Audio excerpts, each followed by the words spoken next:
Hi అండి. అందరికీ ఎలా ఉన్నారు? అందరూ బాగున్నారా? నేను ఈరోజు మా ఇంట్లో పుదీనా పులావ్ చేసుకుంటున్నానండి.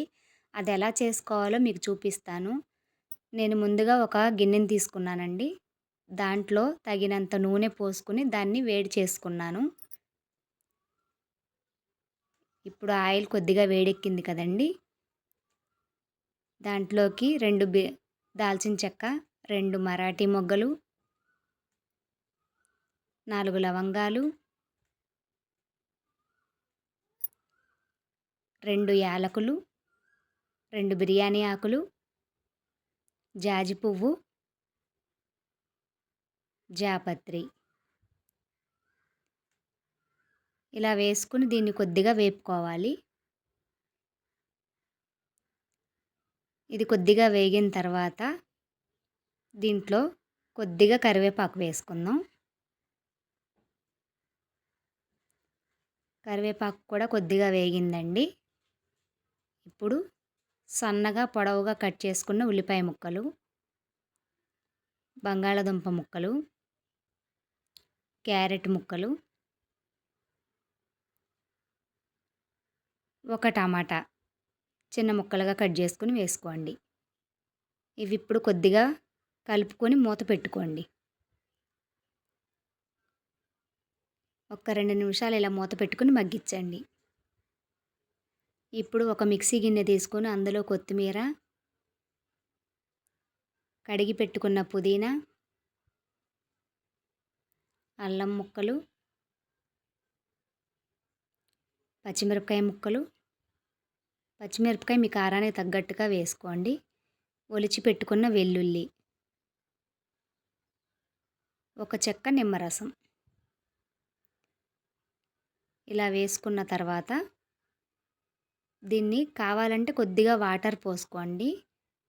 ఇలా మిక్సీ పట్టుకుందాం. ఇప్పుడు దీన్ని మెత్తగా పేస్ట్లా చేసుకుందాం. ఇలా పేస్ట్ చేసుకున్న తర్వాత ఇప్పుడు అవి మగ్గినాయి కదండి, ఈ పేస్ట్ వేసుకుందాం.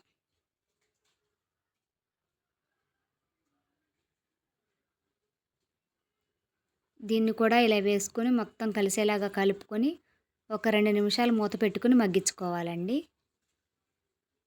తగినంత సాల్టు,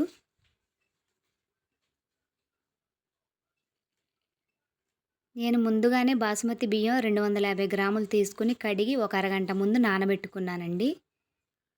ఇప్పుడు ఈ బియ్యాన్ని కూడా ఆ మగ్గుతున్న మిశ్రమంలో వేసుకోవాలి.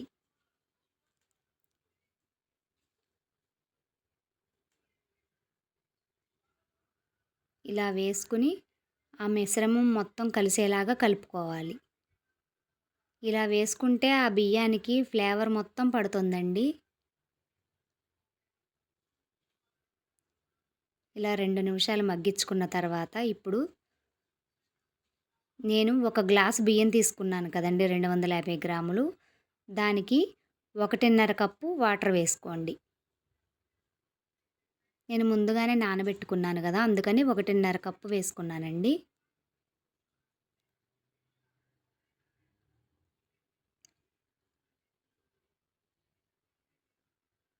ఇలా కలుపుకోవాలి.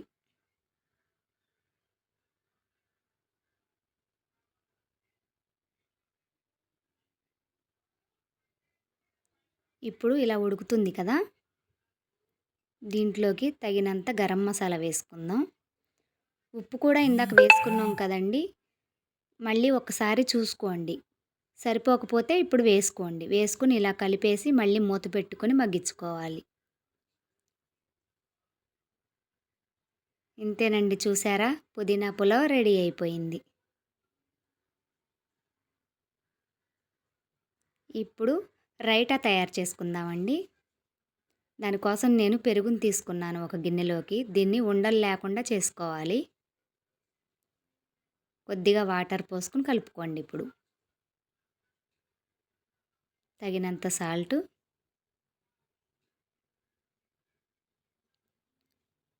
తురిమిన క్యారెట్ అండి, కట్ చేసి పెట్టుకున్న కొత్తిమీర, పచ్చిమిరపకాయల తరుగు, జీలకర్ర, కట్ చేసి పెట్టుకున్న కరివేపాకు, చిన్నగా కట్ చేసి పెట్టుకున్న ఉల్లిపాయ ముక్కలు ఇవన్నీ వేసుకొని బాగా కలుపుకుంటే రైతా తయారైపోయింది.